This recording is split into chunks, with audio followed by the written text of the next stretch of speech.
Hi guys, welcome back to my channel. How you all doing? We are on another episode of Back to Basics, episode I think 6 now.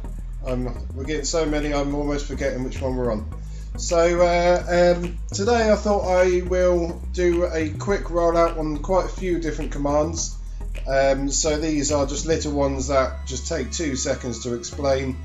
But I wanted to include every command in this series, so rather than doing and dragging out this series to 1 second tutorials on one command, I thought I'll group them all together. So today we're going to look at kind of ones I've grouped into a category called world control. Next episode I'll be doing another group kind of with player control, unless this takes me so quick I can squeeze them together, but I doubt that. I ramble a bit, I know.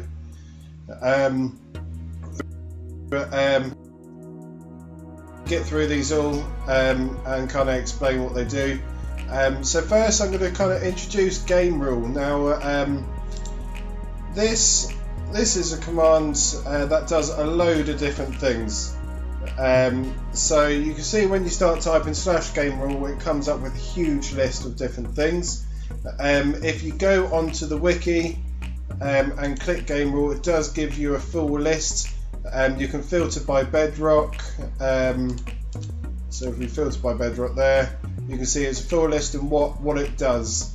Now most of this is achieved in your settings menu game, so PvP, so that's for turning on whether like friendly fire it's called in the settings, keep inventory, that's on there. But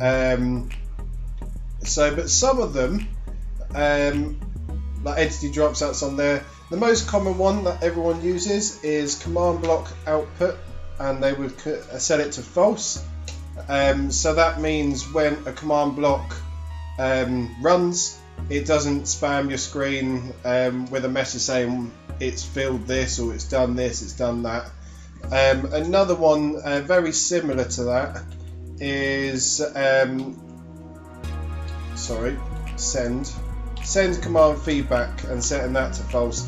So you set command feedback is if something, even if it's command block or an operator running the command, if you have been affected by a command, like you've been teleported, your game mode's been changed, and so on, the message comes up on your screen saying you've been teleported to this location or your game mode have been set to this.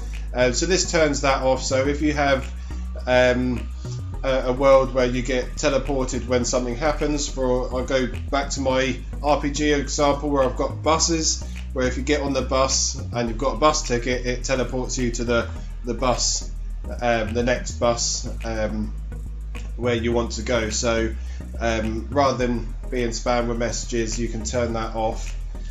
Some other good things like do insomnia, you might want to turn off insomnia. So that is when the falcons, I'm going to say no, phantoms, not falcons, come, so it turns that off. So if you have a world that you're having mobs spawning in and you don't want that to happen, then that is good. Some other good ones in there, you can let's pick one out. You can change your weather cycle. You can stop fire damage, which is quite handy, and fall damage. It really depends on what kind of map you're making or how you're using your commands. And show coordinates. A lot of them is if you want to. The reason why some of these, especially the ones that are already in the settings, people might say, well, I can just turn that on and off in the settings, but you might want it to. Sorry if it's getting loud, it's just started chucking it down with rain, so I'm glad I'm inside. But some things you might want to change in game and toggle on and off. When I built battleships, which is one of my first marketplace map, we had the options to change the weather just for aesthetics, really. Did nothing to the game, but if you wanted to change the weather, so I used the gamerule command to to stop the weather cycle, and then you can turn it on and off, toggle and stuff like that. So we had a little settings room. So that's certain things you can do with gamerule. Then there's game mode. This one's pretty quick. Yeah, most of these will say syntax error because I haven't put the full command in there. And that is to change a player's game mode. So you choose the game modes. This is backwards, so it's game mode first and then the target, not target then game mode that I always end up doing. And so you've got A for adventure. You can type adventure, but why would you? And you can just put A. C, creative. D for default, so that's the default world settings, whatever that will be. And S for survival. You can do 0, 1, 0, 1 and 2. But what's the point? You've got the letters, which is so much easier. So you'll choose that. So say adventure, and then you can choose your target selector. So you can, if you go back to my target selector video, you can define this a lot more. So you can have tags for people that, or you can exclude, say admins. So everyone turn to survival except admins, or something like that. So that's how you can use the game mode. I'll show that in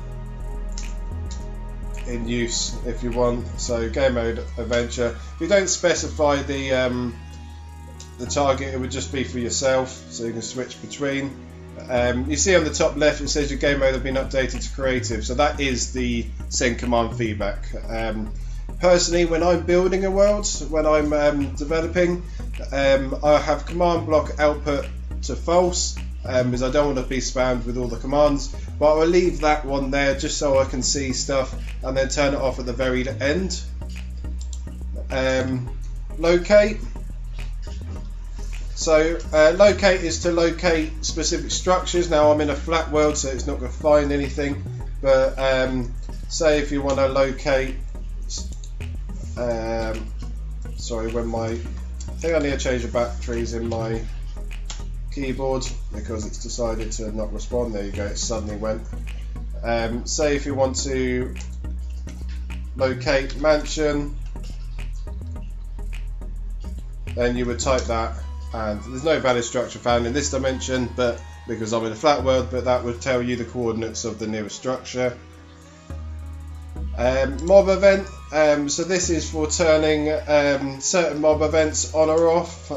So this includes Ender Dragger event, Pillager patrols, and wandering traders, so you can get rid of those annoying traders if you want to. Hopefully that's quite self-explanatory. I won't linger on too much, so you just choose which one you want and then put it to true or false. Difficulty, so this sets the difficulty in the worlds. So you do have, just like the game mode, you've got E, you've got the shortened versions E, H, N and P. You've also got 0, 1, 2 and 3, which I can't remember which is which, but it does work. I think 0 is peaceful, 1 and easy, and so on. But you might as well just do difficulty easy, set game difficulty to easy.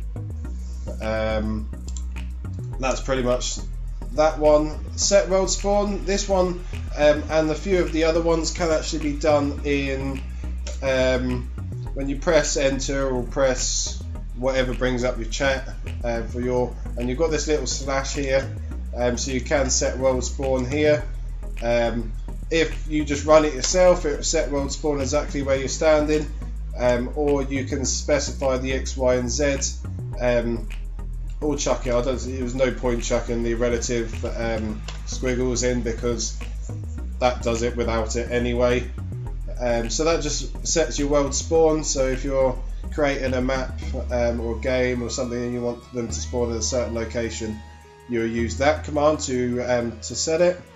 Some people play around with that because compasses do point to the world spawn, so I see a lot of kind of hunter maps or tag maps that people are kind of setting the world spawn to a person. That is a little bit more complicated way to do that, and uses the execute command, which I'll be leaving later on to the series. to explain what you can do with the execute. Weather. So this again can be done in your slash. You can set the weather to clear. You can set with duration. You can set, as you can see, this isn't necessary. It's in the square brackets, but anything in the whatever you call these is mandatory. So you can set it to clear, rain or thunder, which hopefully is pretty self-explanatory. You can just change the weather. Then you've got probably the most useless command in the game, toggledownfall.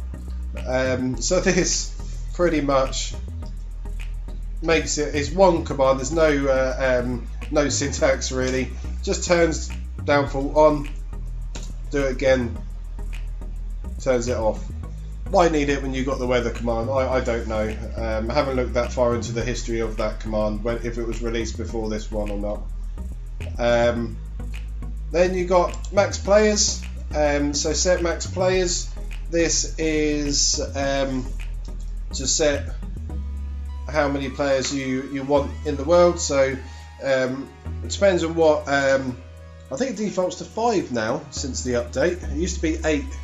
But defaults to 5 on the console anyway. I can't remember what the PC or the other, especially PS4, I know it's 5. You can set up to 30, so that sets the world to 30, so you can have 30 people join. This is the reason why I released a new version of the removing players offline machine for scoreboards, because the old version had a limit of 15. After 15 players it would stop working and stop triggering. So I created one that is maximum. It just doesn't. There is no maximum. It just constantly work regardless. So have a look at that if you're doing scoreboards. Time. This allows you to change the time of day. You've got that again in the slash, so you can change it to specific, so sunset, day, noon, night or midnight. You've also got a few other things so you can add. So say if you wanted to control like the time so it speeds up, because it's 20 minutes I believe for a whole day, including night, 8 minutes for night, so 12 minutes for day. So you can add one that add one, sorry, and that would add 1 to the time. So that's the game time in the background. You can check that by doing a time query. I keep doing it wrong. Query day, so it says day is 0 because I haven't got day cycle on, so it's never changed. Day times, that will be the time of day, so it's 12:01 again. It's paused for me. And game time, so that is the whole game time which runs in the background. So that will forever increase. You can also set, so time set, and you can either use numbers, so integers, so the amount there, or you can just set day, midnight, night, noon, sunrise, the same as your slash in your menu there. And then ticking area. So this is quite important. This is why I left it to the end. I see a lot of people online saying, oh, my command blocks aren't working when I go too far away from them. That's because you need a ticking area if you want to have a specific place for your commands or a specific thing to happen in that area and always happen. A ticking area opens the chunks that you've specified within and keeps them running. So things that won't work in despawned chunks, things like command blocks, redstone, crop growth, leaf decay, all of that stuff that doesn't that gets paused in unloaded chunks will constantly work. So same with things like if you want to teleport to an armor stand, which I'll get on my teleport episode, then it needs to be in a loaded chunk to be able to work, which is why interdimension travel, which sounds a lot more than it is, going to the end of the nether through teleporting, needs to use ticking areas. Sound like Doctor Who there. So you can list, I'm going to start off with list, and you can choose specify all dimensions. If you just do it now, it will just specify in this dimension that you're in. You can choose all dimensions and it will list all the ticking areas in all the dimensions. Just a note, there are a limit of 10 ticking areas, so be wise with how you use them. You can add, so if you, need to go to the shop to pick up some batteries. So there's two ways to add. You can add from XYZ to XYZ and then call it a name, or you can just do circle, which is what I tend to do. Choose a circle, choose where you want the center of the circle. So I always do this, and just stand in the center of where I want it to open, and then a radius of 1 to 4. So if there's a limit, my theory is you might as well have each one be the biggest, but you might want to reduce it. Personally, some people say there's lag with a certain amount of ticking areas. That would be the case because you've got things running that wouldn't normally be running. However, I've never experienced lag due to my ticking areas.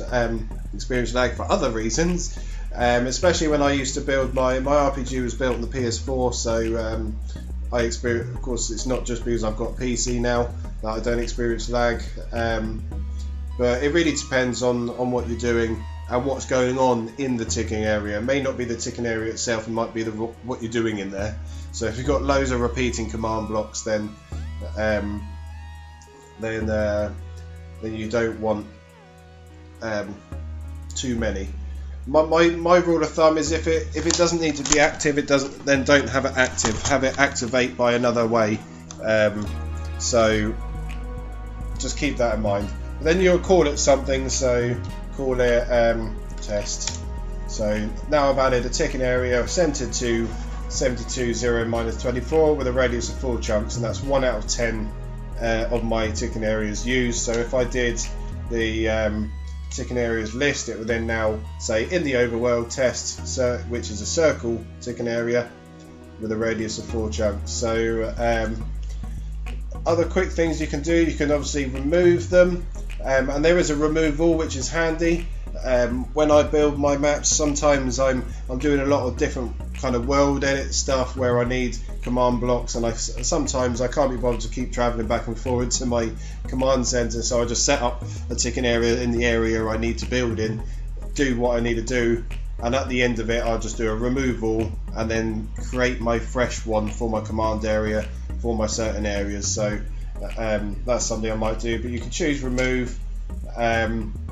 You can choose remove from the position, but you kind of have to remember where it is, or well, it shouldn't be too hard if it's your command area, and then all the names. So I can just remove test, and that removes test. So if you forgot the name, just do a list beforehand, and then think, oh, I want to remove that one. So that's pretty much all of them. It's longer than I thought. I always ramble, like I said. I will be recording my next one for tomorrow, so apologies this one is late, but I'm busy tomorrow, so I will be having one scheduled, and there will be one every day. Looking at the rest of the commands, I probably have got another 4 or 5 episodes, depends how quickly I end up going through some. I might group them together, but probably 4 or 5 episodes, and then that pretty much be every single basic command in Bedrock explained. So hopefully this is helping.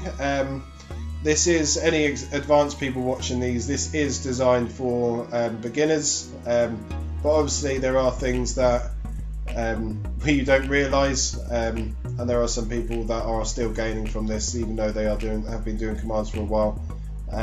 But yeah, thank you very much for watching.